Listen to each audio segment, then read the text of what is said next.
This is what millions of people were asking before the final whistle had even blown at Dallas Stadium on Bastille Day.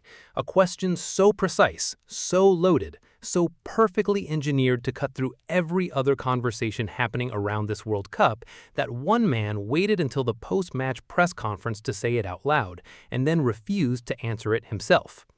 Does the referee have the level required to officiate a World Cup semi-final? Those were the words of Didier Deschamps, 14 years as France's head coach, World Cup winner in 1998 as a player, World Cup winner in 2018 as a manager. The man who just became the most capped manager in World Cup history, surpassing the legendary helmet shown with his 26th match in charge at this tournament. A man who has seen everything this sport can produce, who has managed under pressure that would destroy most coaches, who has consistently refused throughout his career to blame referees publicly for results that go against him. And on the night of his penultimate match as France's manager, on Bastille Day in Texas, after watching Spain beat his team 2-0 in a World Cup semi-final, Didier Deschamps sat in that press conference and asked a question he knew he couldn't answer. Not because he didn't have an answer, but because the answer, spoken by the losing coach, would have sounded exactly like what he said it would sound like. If I say anything, I'll look like a sore loser because we lost. He said the quiet part out loud. He named the trap. He named himself inside the trap, and then he asked the question anyway and handed it to every journalist in the room, and by extension to every football supporter watching this tournament across the world. And that is the most carefully constructed piece of post-match rhetoric any coach has delivered at a World Cup press conference in years, because it did something most complaints never do. It made you think rather than react. So what actually happened in Arlington, Texas on July 14th? What was the penalty that started everything? What were the accumulation of things that Deschamps referenced but declined to specify? And what does this moment mean not just for France, not just for Spain, but for the broader story this World Cup has been building across 5 weeks and 7 formal complaints and 1 press conference statement that is already being discussed everywhere football is watched? Let's go through every single detail. AT&T Stadium in Arlington holds 95,000 people. On Tuesday evening, it was split between French blue and Spanish red, a partition of color that from above looked like a flag being torn slowly in half. Both teams entered the semifinal unbeaten in regulation across this entire tournament. France had scored 16 goals and conceded 2 across 5 matches, the most dominant attacking record of any team remaining in the competition. Spain had conceded only 1 goal in 6 matches, the tightest defensive record of the entire tournament. Kylian Mbappe and Lionel Messi were level on 8 goals apiece at the top of the Golden Boot standings.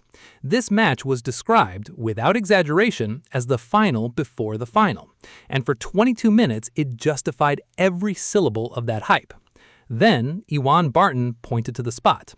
The Salvadoran referee, 39 years old and one of Central America's most experienced international officials, was given the assignment of his career, the most watched football match of his life.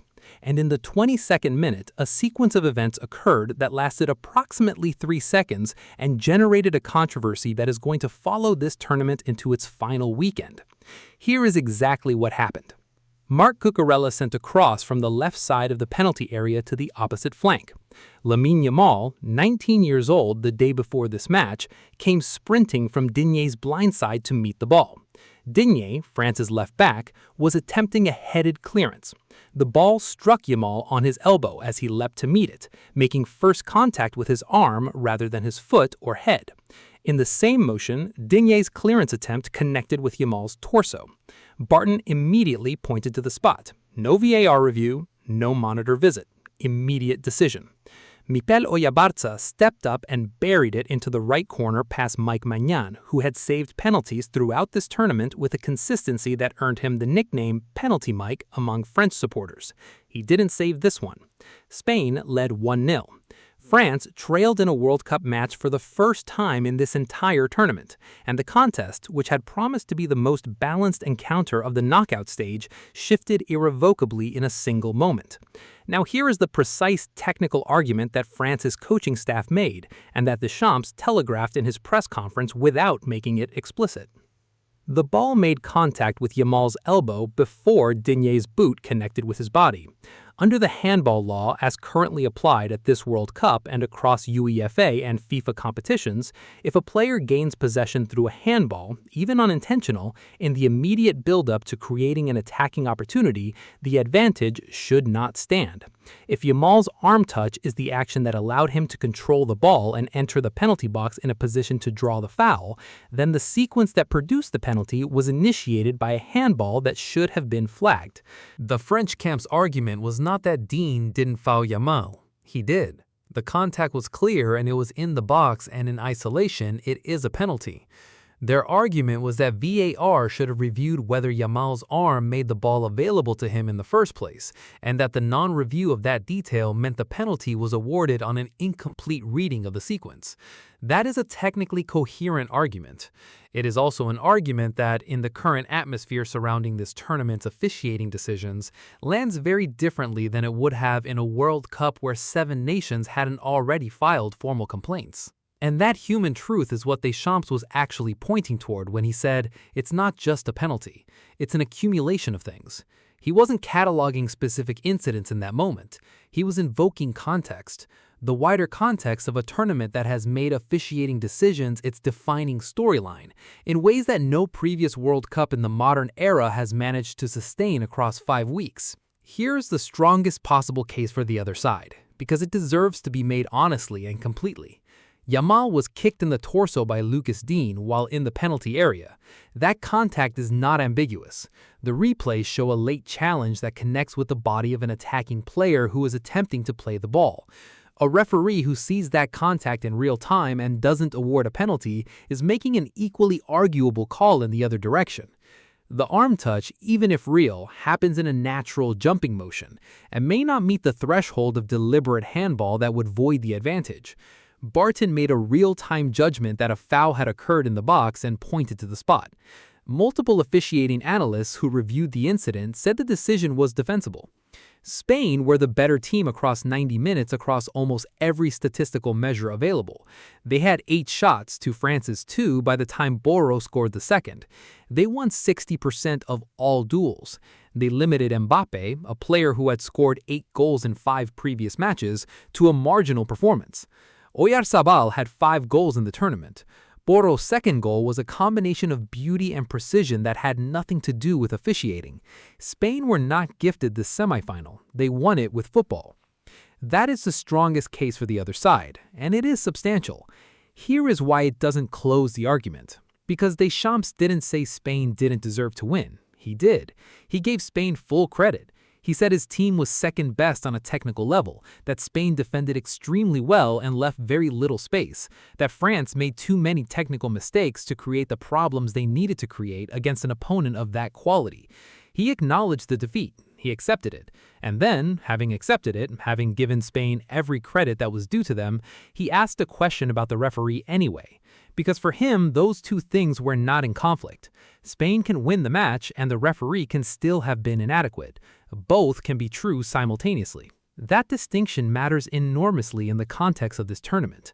This is not a losing coach inventing a grievance to cover a performance. This is a winning coach in a losing moment acknowledging the better team won while simultaneously raising a legitimate question about the standard of officiating in the second biggest match of this entire World Cup. And the fact that the Digne-Yamal sequence involved the detail, the arm touch, that VAR demonstrably did not review, gives that question a verifiable foundation that most post-match officiating complaints don't have. Now, let's be honest about what this isn't, and why that's important. This isn't the 8th formal complaint at the tournament. Deschamps did not file paperwork with FIFA.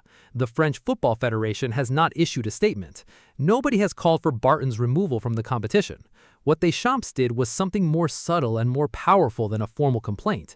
He used the most carefully controlled press conference setting available to him as an outgoing coach in his final major tournament to ask a question that he knew couldn't be safely answered by anyone in that room.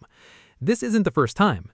Remember Algeria, who filed a formal complaint about Messi's unreviewed challenge in the group stage? Remember Belgium, who discovered through media reports that Balogun's suspension had been reversed hours before kickoff? Remember Ecuador, whose sleep was disrupted by opposition fans the night before a knockout match? Remember Egypt, whose 2-0 lead collapsed in 13 minutes while their penalty claims went unreviewed? Remember Switzerland, whose forward was sent off through a VAR intervention using a rule their own coach had never encountered before? Remember the 7 nations. And now, in the semifinal of this very tournament, the outgoing head coach of one of the sport's most storied programs sat in a press conference and asked whether the referee had the level for this stage. The referees are not equipped to make decisions of this complexity becomes less defensible with every weekend that passes and every new chapter this story adds, because the referees are not the problem in isolation. The problem is a system where the application of technology is inconsistent, where the communication with affected federations is inadequate, where the formal complaint process produces silence rather than transparency, and where the accumulating weight of all of it has now reached the semifinal stage of the tournament and found its voice in the final press conference of a World Cup winning manager's 14-year tenure. Let's talk about Deschamps directly, because the man behind the quote matters here as much as the quote itself. He arrived in 2012 as France's coach, having retired from playing, with a career that included 2 World Cups as a player, a European Championship, a Champions League title, and a Serie A title. He was immediately controversial as a selection because Zidane was widely expected to take the job, and Deschamps was seen by many as a safe, uninspiring choice designed to stabilize a squad that had been torn apart by the chaos of the 2010 World Cup. 14 years later, he leaves as the manager with the most World Cup matches in history, with a World Cup title in 2018, with 4 consecutive quarterfinal appearances, with 3 consecutive semifinal finishes, and with a playing style that was never beautiful but was consistently effective at the highest level. This is not a complainer. This is not a coach with a history of deflecting blame onto referees. This is a man who earned the credibility to ask one carefully worded question in his penultimate press conference because he spent 14 years not asking it. What Mbappé said afterward was the honest companion piece to Deschamps' careful question. France's captain, whose 8 goals through the tournament had matched Messi at the top of the Golden Boot race, was direct and unsparing about his own performance and his team's. He said France didn't know how to impose their game, that they didn't have the ball enough, that Spain were better and deserved to win. His assessment had none of the ambiguity of Deschamps' statement. It was a straightforward acknowledgement that the better team advanced. And sitting alongside Deschamps' question, the 2 statements together present a complete picture. France were outplayed, and the officiating still had a moment that deserved scrutiny. The broader football implications of this semifinal are significant beyond the officiating conversation. Spain are in the final. Their defensive record across this tournament, 1 goal conceded in 6 matches, including a clean sheet against France's 16-goal attack, is one of the most remarkable individual tournament performances by a defensive unit in World Cup history. Luis de la Fuente has built a team that defends as a collective organism, where every press is coordinated, every cover shadow is prepared, every transition from attack to defense begins before the ball is lost, and inside that defensive structure, he has the most talented 19-year-old in world football in Lamine Yamal, who celebrated his birthday the day before this match and then spent 90 minutes making Lucas Digne's life miserable in ways that had nothing to do with penalty decisions. Porro's second goal in the 58th minute was everything Spain's football has been about at this tournament, a spatial 1-2 with Dani Olmo, a first-time return through a defensive gap, a finish into the bottom corner that left Maignan no chance.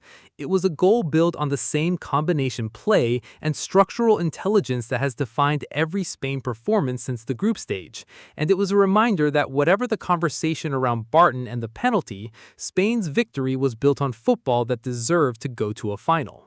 France will play in the third-place match on Saturday, and that match will be Deschamps' last act. 14 years, a World Cup title, 3 consecutive semifinal finishes, a run of sustained excellence that very few coaches anywhere in the history of international football have matched. And his last major act in this tournament was to sit in a press conference after a 2-0 defeat and ask a question in a way that made every journalist in the room lean forward and every football supporter watching lean into their screen. I have nothing against tonight's referee, but ask yourselves to question. That sentence will be quoted and analyzed for months after this tournament ends, not because it proves anything, not because it makes a formal accusation that can be investigated or confirmed or denied, but because it came from the right person at the right moment with the right weight of career behind it. And in a tournament that has made officiating its defining story across 5 weeks and 7 nations and one VAR system that has produced more controversy than any previous edition, it arrived exactly when the conversation needed a voice that couldn't be dismissed. What do you think?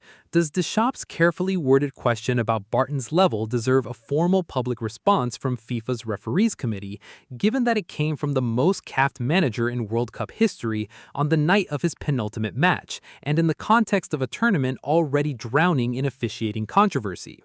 Was the Dean foul on Yamal a correct penalty decision that France simply don't want to accept because of the timing and the magnitude of the match? Or does the unreviewed arm ball detail represent exactly the kind of VAR inconsistency that has defined this entire tournament from the round of 16 onward? And with Spain now heading to the final, where they'll face either Argentina or England, does the path the reigning champions of Europe have walked to get here, 1 goal conceded in 6 matches, the best defensive record in the tournament by a distance, make them the deserving finalists regardless of what anyone thinks about 22 minutes in Arlington? With the final now set and the third-place match approaching as Deschamps' last act in 14 years of service to French football, we are absolutely not done with either of these stories. Subscribe so you're here when they land. Like this video if the conversation matters to you. And drop your answer in the comments below, because what Didier Deschamps said in that press conference deserves an answer that this tournament's governing body has so far shown very little interest in providing.